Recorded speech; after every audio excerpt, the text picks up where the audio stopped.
Welcome back to Module 4 of the Spotlight Sessions. This is Lisa Robbin Young, and in this episode, we're going to talk more about who are your perfect fit customers, since that's what Module 4 is all about. But specifically, we're talking about that space where we create resonance. This is where who you really are and who they are comes together.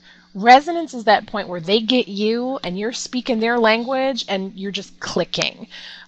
This is about speaking from your true voice. So we're talking about resonance. How do you create resonance? How do you get people to click with you and say, oh my gosh, it's like I've known you my whole life. It's like we share a brain.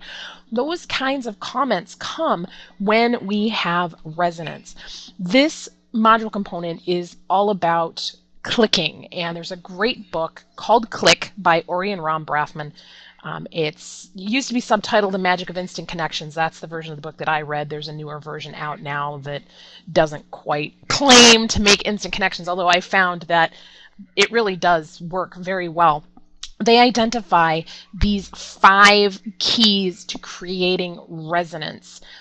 They call them click accelerators, and they are vulnerability, proximity. They call it resonance, but since our module is resonance, I'm calling it presence, similarity, and shared adversity. So we're going to walk through these one at a time, because when you understand these and put these to work in your business or in any relationship, you generate that resonance, that click factor, much more rapidly. Vulnerability. Vulnerability is not just about showing your weakness or talking about your dirty laundry. Vulnerability is allowing people to see that you're human, that you make mistakes, that you can be a goof sometimes and have those old high school pictures with the funky hair or the weird tuxedo. But it's also about letting people know that you do hurt. You're not invincible. You're not some superpower, superhuman being. When I'm doing presentations or when I am talking to people or teaching classes or introducing myself, I very often lead with some type of vulnerability statement that's relative to whatever it is the topic is at hand. So for example, if I'm in front of a large audience, I'll sometimes make mention that, when I first started getting on stage, I was very shy and it was very difficult for me. As much as I wanted to be there, I would trip over my words. Anything to get people to understand that I'm a human being just like them. It's very easy for people to put you up on a pedestal and look at you and go, I could never be like them. But when you share one of these owning the right or having the right to tell the story kinds of stories, it's basically saying, why should we listen to you? You're not like us. Well, the vulnerability gives them an opportunity to see that, yes, in fact, I am like you. I've been where you're at. These are ways that you relate more intimately. Vulnerability creates a sense of connection and closeness. Proximity. Here you have 2 people sitting next to each other. They could be brother and sister. They could be on a first date. It's not really clear, but the fact of the matter is they're looking at each other and they're very happy. Proximity creates a sense of connection. It's why even when you work with people that you don't like, you spend time talking about them and quote unquote hanging out with them and being in their proximity, you start to like them more.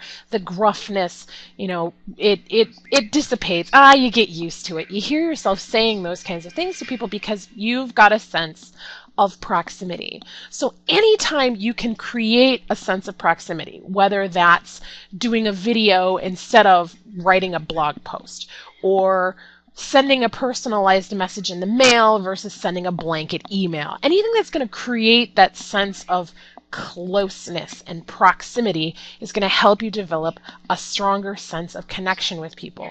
Holding hands creates a sense of proximity. Touching a shoulder appropriately, shaking hands, all of those touch mechanisms create a sense of proximity. Now, obviously, you've got to touch appropriately, but you'll notice when you touch your significant other hold their hand a certain way or rub their shoulders a certain way, it creates a sense of closeness. Resonance. Presence is what we're calling it for our purposes, but the Brafman brothers call it resonance. The idea here is about being in tune with, present to the person that you're with. And it really has 4 components. The first one is intentionality. Being intentional about focusing in on this person and what they have to say.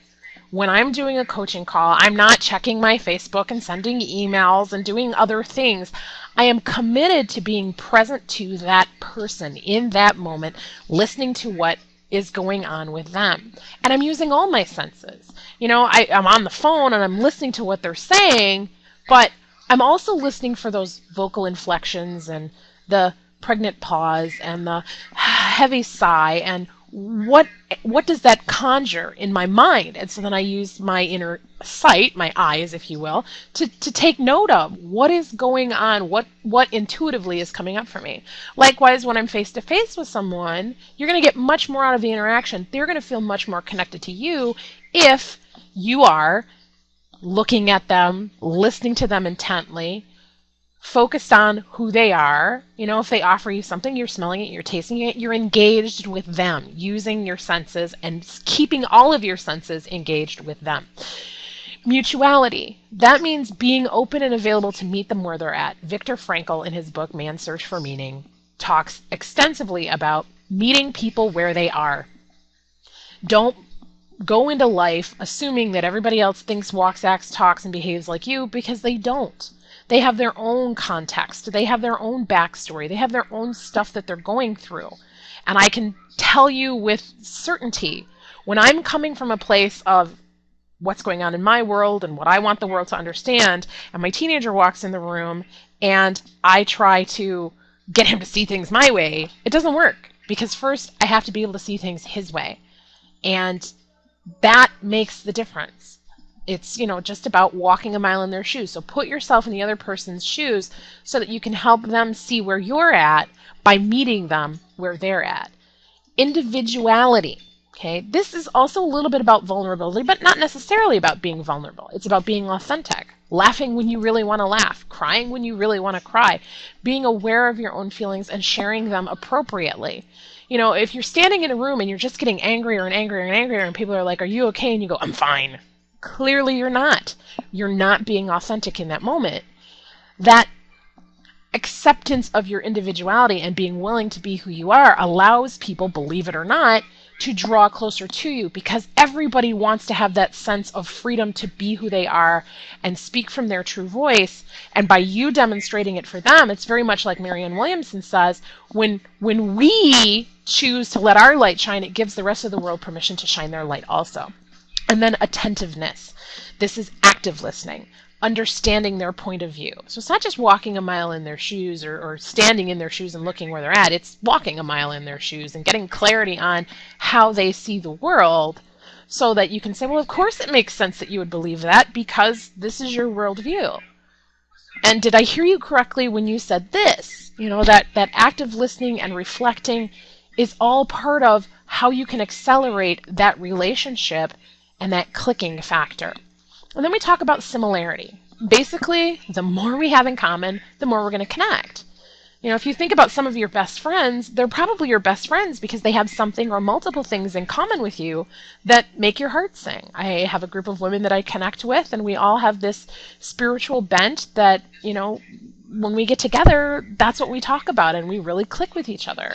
I have a group of theater friends, and we all love theater. We all come from different places in the world. One's a legal secretary, one runs the theater, one is a house cleaner. I mean, we all come from different backgrounds, but we all love theater. And when we get together, we click because we have that in common. And there are a couple of people in that group who do other things that I'm interested in, and we have a deeper bond. I have a friend in that group who sings karaoke, and I love to sing karaoke. So we go out together and we do other things together because we have more things in common.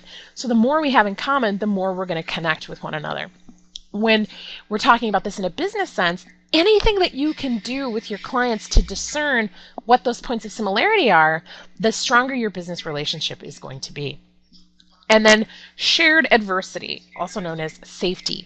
The safer we feel, the more likely we are to open up. I have a coach who is amazing at creating a safe space for people to show up as they are, in whatever condition they're in, hurt, happy, sad, joyful, glad, excited, and be able to open up and talk about what's really going on in their lives without feeling like they're judged or being ostracized or anything like that. It's a very safe space. And we share some incredible things. I've shared things in that group that I've never shared with another human being anywhere, including my husband.